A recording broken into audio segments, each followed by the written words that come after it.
बघूया करिअर किंवा finance related काय आपलं रीडिंग आहे. सो पहिलंच कार्ड आपला फ्लिप होऊन खाली पडलेलं आहे. ओके, दोन्ही पण पेजच्या एनर्जीज आहेत. तुम्ही तुमच्या फायनान्शियल पोझिशन संदर्भात किंवा जॉबच्या संदर्भात, बिझनेसच्या संदर्भात कुठेतरी थोडंसं केअरलेसनेस तुमचा दिसतो आहे. कुठेतरी तुम्ही इग्नोरन्स तुमचा दिसतो आहे की काही कारणामुळे तुम्ही लक्ष देत नाही आहात किंवा ज्या गोष्टी समोर आहेत तिकडे तुम्ही तुमचं 100% नाही देऊ शकत आहे.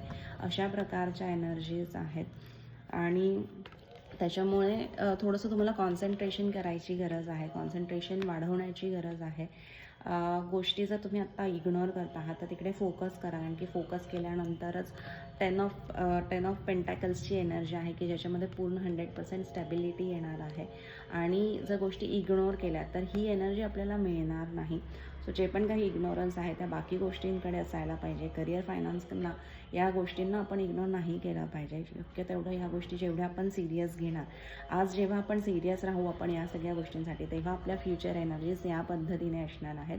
म्हणजेच काय की आपल्याकडे पैसा आहे, आपली फॅमिली आहे, आपलं स्वतःचं घर आहे, सगळं हेच सगळ्यांना हवं असं या बेसिक नीड्स आहेत की अन्न, वस्त्र, निवारा आणि आपला परिवार. ह्या सगळ्या गोष्टी, चारही गोष्टी आपल्याला भविष्यासाठी पाहिजे असतात.